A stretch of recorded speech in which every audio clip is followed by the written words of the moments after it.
Halo teman-teman, kembali lagi ke YouTube channel aku, Lisa Damayanti. Dan kali ini aku buat konten video tentang tips kuliah matematika dapat nilai A. Yeay. Nah, apa aja sih tipsnya biar ketika kita kuliah matematika ini, hasilnya ini kita mendapatkan nilai yang terbaik tentunya. Sebelumnya aku mau menceritakan, jadi aku pada saat sarjananya, aku berkuliah di jurusan Pendidikan Matematika Universitas Pendidikan Indonesia. Kemudian sekarang melanjutkan magister dan sekarang semester 2 di jurusan Matematika Institut Teknologi Bandung. Nah, sebenarnya aku mendapatkan tips ininya itu kayak tahu gitu ya, tips biar dapat nilai matematika bagusnya itu pada tahun ketiga keempat gitu, pada waktu kuliah sarjana. Nah, awalnya itu ketika tahun pertama, ketika tingkat pertama gitu ya, menjadi mahasiswa itu belum tahu gimana sih caranya biar kita belajarnya ini biar bagus, optimal, efektif gitu mendapatkan nilainya. Nah, kemudian ini di sini juga aku membuat video ini berdasarkan dari saran teman-teman atau masukan dari teman-teman untuk Kak, coba dong Kak buat video tentang gimana tipsnya biar dapat nilai A gitu ketika mengambil mata kuliah matematika. Aku mau memperlihatkan, jadi ini ada nilai aku yang beberapa A dan sisanya enggak A. Nah, kenapa sisanya enggak A? Alasan yang pertama adalah ada mata kuliah yang enggak A itu ya, mata kuliah yang enggak A itu karena aku nggak suka mata kuliah itu, bener-bener nggak suka itu gitu.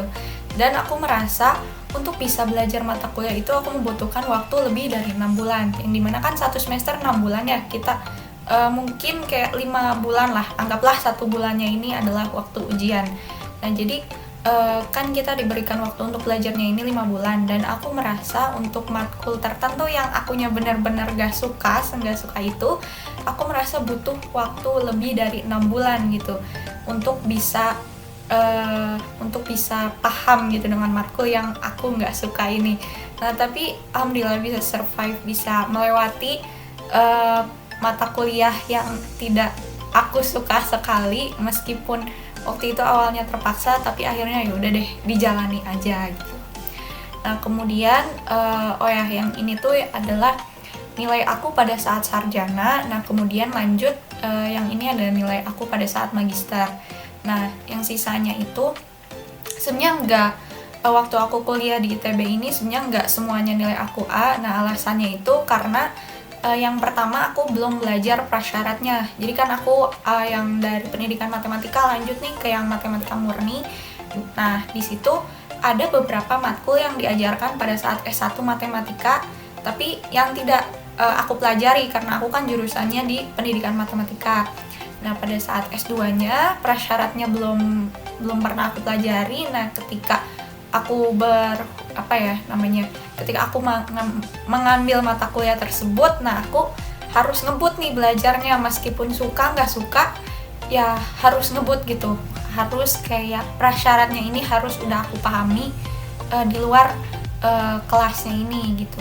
Tapi alhamdulillah menurutku sesuai dengan kerja keras dan tidak lupa juga berdoa, dan akhirnya mendapatkan nilai yang menurutku udah oke lah untuk usahaku. Tips yang pertama ini adalah pelajari materi dari buku referensi. Kemudian teman-teman bisa juga pelajari materi dari menonton video materi yang ada di YouTube, kemudian menonton rekaman video kelas dosen kita pada saat mengajar. Ini biasanya pas online sih. Kalau misalkan pas online kan pakai Zoom ya, yang dimana kita suka minta ke dosennya untuk Pak boleh di-record gak gitu. Nah, kita perlu nih untuk menonton ulang video dari dosen ketika mengajarnya ini. Nah, ketika kita kuliah ini pas pertemuan pertama kan dikasih tahu ya buku referensinya apa, ataupun sebelum kuliah pertemuan pertama ini kan ada kurikulum yang dia memberitahu bahwa buku referensi yang dipakainya ini adalah buku A. Nah, sebisa mungkin kita udah kayak dari awal belajar gitu materi yang ada di buku referensi tersebut, karena apa yang diajarkan oleh dosen ini tidak terlalu berbeda, atau dosen pun bahkan memakai buku referensi tersebut gitu ketika mengajar. Materinya juga benar-benar dari buku referensi tersebut gitu. Nah, kemudian penting juga untuk teman-teman menonton video materi di YouTube. Nah, ini sebenarnya lebih ke opsional juga sih. Pentingnya ini adalah ketika teman-teman merasa kurang gitu, apa yang materi yang diajarkan oleh dosen ini merasa kurang dipahami oleh kita. Nah, kita bisa menonton video materi yang diajarkan oleh orang lain yang ada di YouTube, biar lebih memantapkan diri kita gitu, biar lebih paham lagi gitu. Nah, kemudian belajar materinya ini kita lakukan secara rutin. Nah, ini untuk menghindari sistem kebut semalam. Nah, kalau sistem kebut semalam kan kayak kita kelabakan gitu ya, kayak banyak materi yang belum kita pahami dan kita berusaha gitu untuk belajar semalam itu gitu, untuk menghafalkan materinya atau mempelajari materinya gitu. Nah, kemudian tips yang kedua adalah pelajari PPT atau PowerPoint yang biasanya dosen kan ada ya yang ngejelasin pakai PowerPoint gitu. Sebenarnya kadang ada juga yang PowerPoint-nya ini adalah teks-teksnya ini adalah dari buku referensi itu sendiri gitu. Nah, teman-teman perlu untuk mempelajari si materinya, materi PPT yang dari dosen, kemudian pelajari juga catatan kuliah kalau misalkan teman-teman mencatat, tapi emang penting sih untuk mencatat gitu ya ketika berkuliah.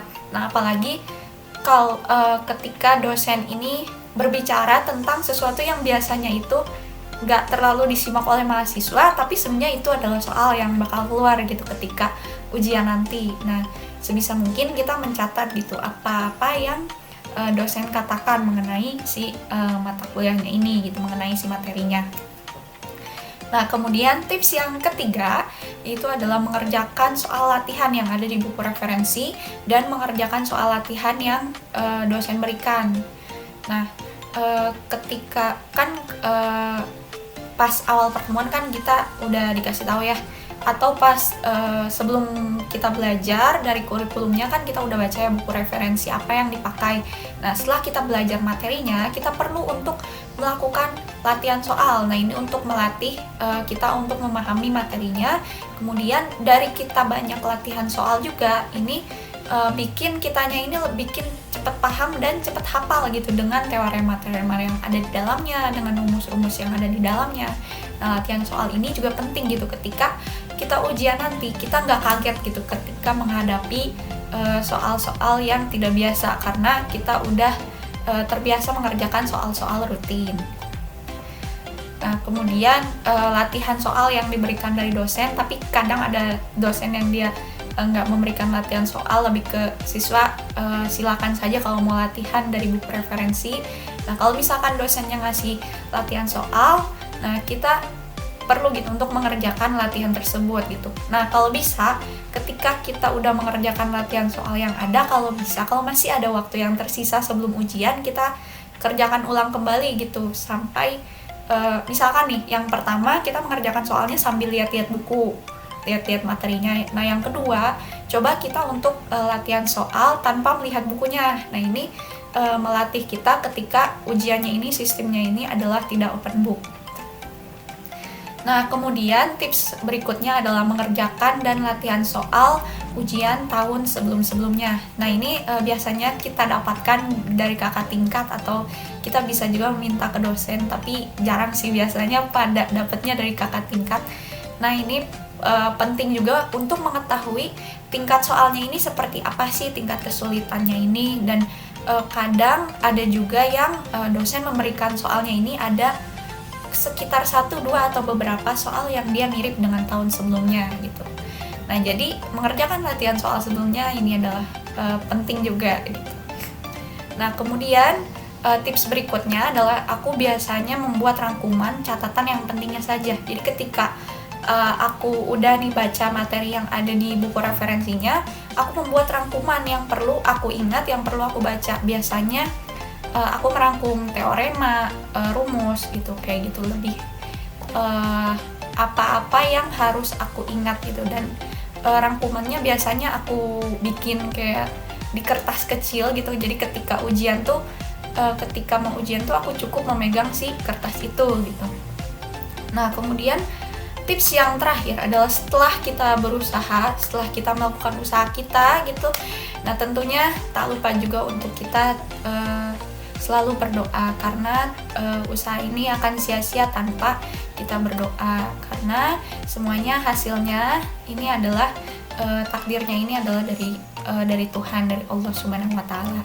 Oh ya, bagi teman-teman yang mau mendapatkan soft file buku atau soft file catatan kuliah aku pada ketika kuliah pendidikan matematika di UPI, teman-teman bisa download di link berikut ini.